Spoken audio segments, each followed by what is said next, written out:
Over 30,000 people are dead, AOC. You can't just say it for once. Just say the word. That's it. That's all we want you to say. Or you're not angry about people confronting the public when you can't call genocide. Over 30,000 people have died. Stop. Okay? Stop. Stop. We're not doing anything. We're just talking to an elected public official. It's fucked up, man. And you're not helping these people. And you're not helping them. You refuse to. You're not helping them.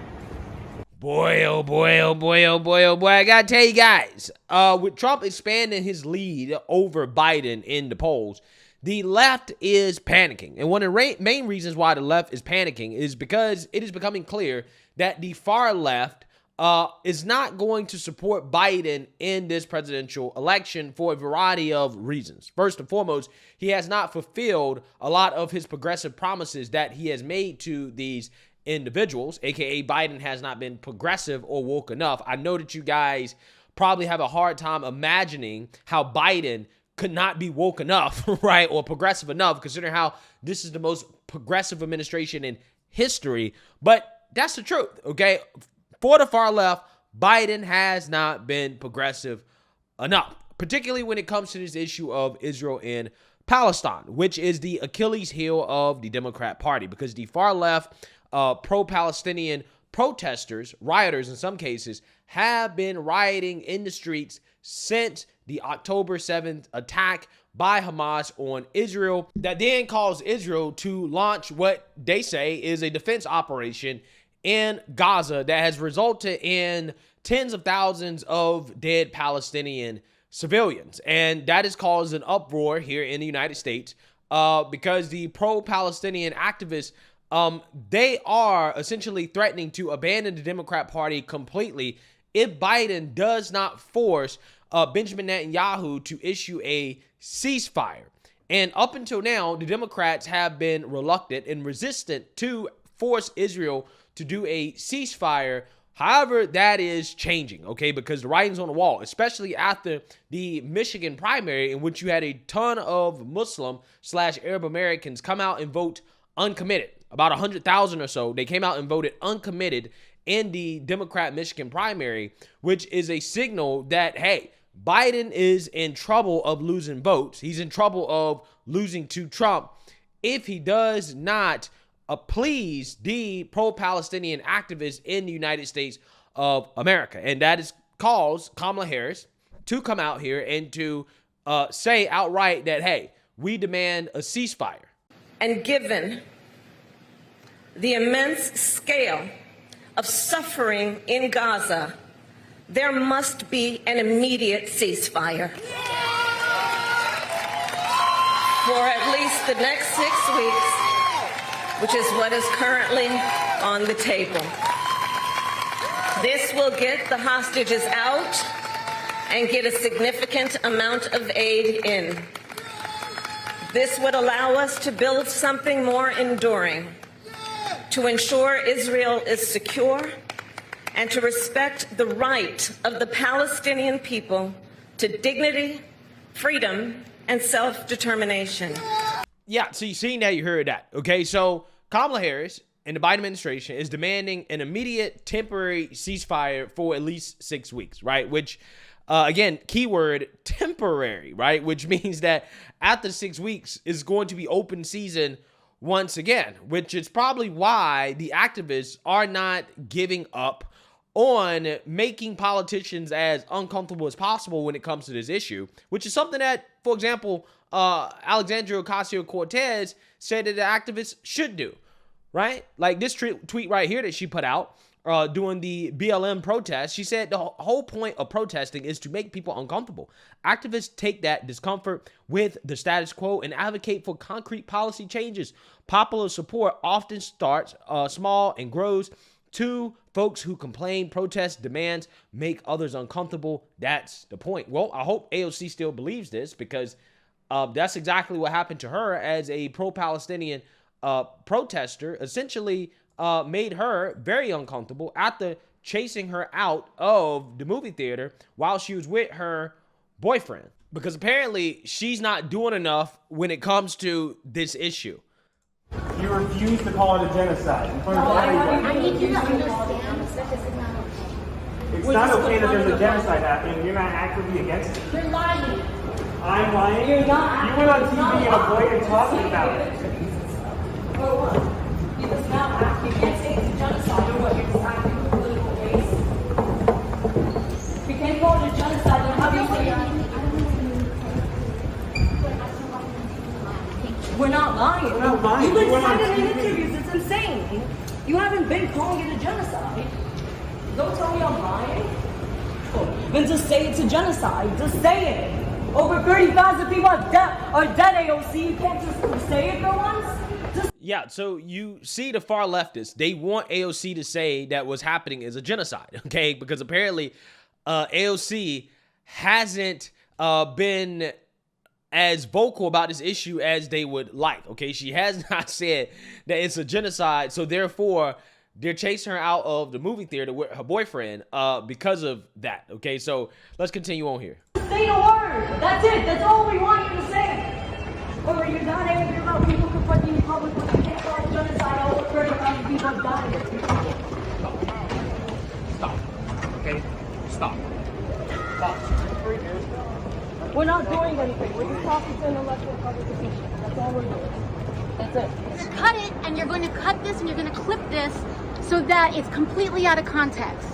I already said that it was, and y'all are just going to pretend that it wasn't over and over again. It's fucked up, man. And you're not helping these people, and you're not helping them. You refuse to. You're not helping them.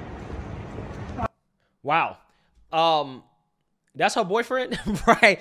He doesn't seem to be a very masculine individual, okay? He seems to be very passive, okay? Just like that time when Alex Stein showed up to Congress and, you know, said things about AOC on the congressional steps.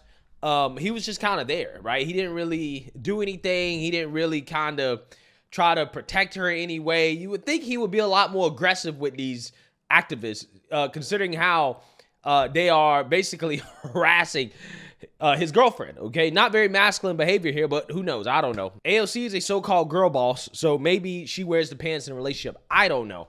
But what I do know is for these so-called women of color who happen to be woke, a lot of them sure do love the great white pipe, right? I always find it to be fascinating how these people who are supposed to be fighting white supremacy love white supremacy in the bedroom, right? Apparently. So I don't know. I think the psychology of these individuals should be studied. But with that being said, this is the interview that the woke revolutionary is upset with AOC about when she was confronted on whether or not Joe Biden is supporting a genocide. Listen to her answer. Some of your colleagues, and we talked about what's happened at the protests this week, have called the president Genocide Joe. Some of your colleagues have accused the president of supporting genocide, including Rashida Tlaib. Do you agree with that word, genocide, that the president's been supporting a genocide, or does that go too far? I think what we are seeing right now throughout the country is that young people are appalled at the violence and the indiscriminate loss of life. We are not just seeing 25,000 people that have died in Gaza. We are seeing the starvation of millions of people, the displacement of over 2 million Gazans. We have South Africa that has mounted a court in the ICJ. The ICJ ruled this week that Israel has a grave responsibility to prevent genocide. But they're still determining whether it's a genocide. Do you think that they are still determining given it? That it's still under investigation? I believe that they're still determining it, but in the interim ruling, the fact that they said there's a responsibility to prevent it, the fact that this word is even in play, the fact that this word is even in our discourse, I think demonstrates the mass inhumanity that Gazans are facing. And so whether you are an individual that believes this is a genocide, which, by the way, in our polling, we are seeing large amounts of Americans concerned specifically with that word. So I don't think that it is something to completely toss someone out of our public discourse for using. But I think what we are seeing here is that the Netanyahu government has lost public support, and that we have a responsibility to protect the human rights and the humanity of Gazans and hostages alike in the area. All right. Yeah, so you seen that, you heard that, okay? So clearly she is pro-Palestinian. However, again, that's not enough, okay? She is not far left enough for the left-wing extremists when it comes to the situation, because she didn't call it a genocide directly. So that's why she's getting harassed, okay? And quite honestly, I can't really say too much because this is what AOC asked for, right? This is what the left wanted. You created an environment where these people feel emboldened to harass and go out to politicians that they disagree with politically because they are not extreme enough on certain issues. I mean, today I just covered a video about Joe Manchin almost getting in a fight with a climate extremist who, interrupted a meeting and got in his face and called him a sick F word, right? Because he's not far left enough when it comes to climate. But again, this is what the left has created. This type of political environment they have created. So now they got to deal with it, okay? And AOC quite literally said the whole point of protest is to make people uncomfortable, right? I'm pretty sure that was a very uncomfortable situation for AOC, but that is what she asked for. So, hey, I can't really feel too bad because this is what she wanted, right? When the left-wing extremists were making everybody else's lives a pain in the ass, a hellhole because they were tearing up cities and all types of crazy stuff, she was supporting it. So, again, what am I supposed to say about the extremists now following her around, chasing her out of movie theaters, and demanding that, she say the magic word, right? Can't really say too much about it.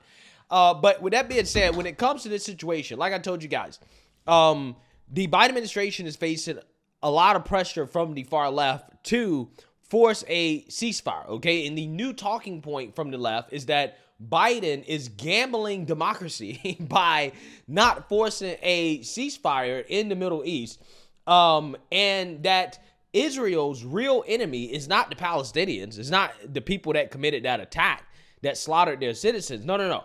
It's actually white European Christians. Those are the real enemies of Israel, according to Michael Moore and MSNBC. Take a look. The Israelis, the Jewish people of this world have been persecuted for 5,000 years. But for the last 2,000 years, most of the persecution has come from white, European-centric Christians. That's been your enemy. No Palestinian helped to build Auschwitz. No Palestinian stood on the docks of New York City when boatloads of Jewish refugees trying to escape the Holocaust came here to be protected by this country and were turned away at the docks in New York and sent back to Germany to die. No Palestinian did that. No Palestinian ran the Spanish Inquisition. Your enemy is not the Palestinian people. It is white, Christian, European people who have been slaughtering Jews for the last 2,000 years. And let's just call it for what it is. But why are they in an open-air prison? Why are 2 million of them in an open-air prison? And I'm sorry to go on so long.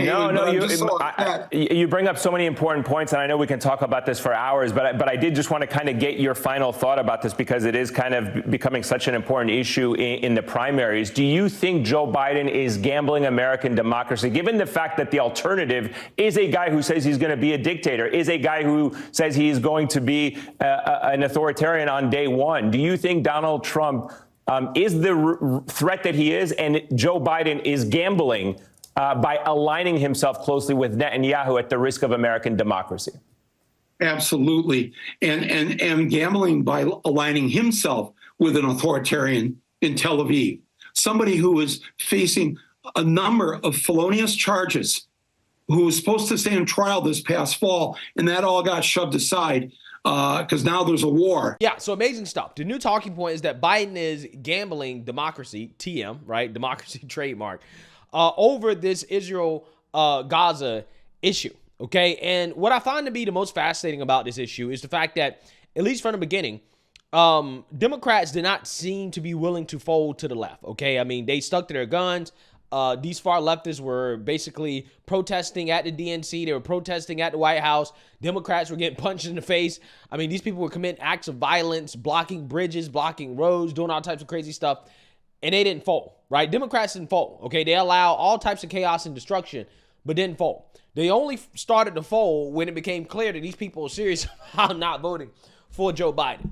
And quite honestly, guys, my takeaway from all of this is that why doesn't the right mobilize like this, right? Why don't conservatives mobilize against Republicans when they don't do what we want, the same way that the left mobilizes against Democrats when they don't do what they want, right? I'm so serious. The left is very effective at getting Democrats to do what they want, right? I mean, look, here's the thing. The one thing I will say about the right is that MAGA has successfully done a hostile takeover of the GOP, right? The GOP is now the party of Trump, right? It's the party of America First. The old neocon party is done, evidenced by the disastrous performance of Nikki Haley.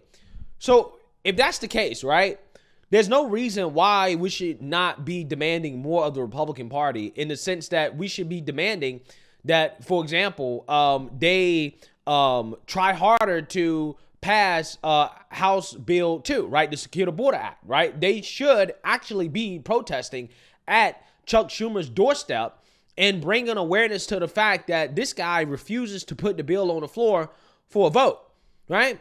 I really don't understand why is it that we're not putting pressure on Republicans to try harder to push their legislation, again, when it comes to the border in particular. Why don't we show that same amount of, I guess, mobilization that the left does, right, when it comes to certain issues like this Israel-Palestine issue, okay? Because, again, when they mobilize, eventually the Democrats cave, right? I was very curious because I was like, most of the time Democrats cave to the far left, okay? They will cave to the far left's demands, and they weren't doing it until the far left showed Biden that, hey, we're not going to vote for you if you continue to do this, right? I think that on the right, we have to do that same type of mobilization when it comes to pushing certain policies and things like that as well, too, right? I think at some point we have to take notes from the left when it comes to their tactics. Obviously, we want to be nonviolent, of course. We don't want to be like the left. But I definitely think there's more pressure that we can put on the Republican Party in regards to pushing an America First agenda when they do things that are not aligned with the America First agenda, like, for example, sending money overseas, right? When Republicans come out here and they vote in favor of sending more money to Ukraine and all these other conflicts overseas, if we mobilize like the left, maybe, just maybe, something will change, right? Maybe, just maybe, we won't have so many Republicans that sign up to go along with the Uniparty if they know that, hey, if you sign up for this, you're going to get voted out, right? Joe Biden is doing this because there's a real chance that Democrats are going to lose over this issue, okay? This issue is their Achilles heel, and that's why you see them folding, right? I'm just saying that we need some mobilization like that on the right, and I think we can get a lot more things done, particularly when it comes to securing the border. But let me know what you guys think. Make sure you like, comment, and subscribe. Most importantly, share a Black conservative perspective. Peace.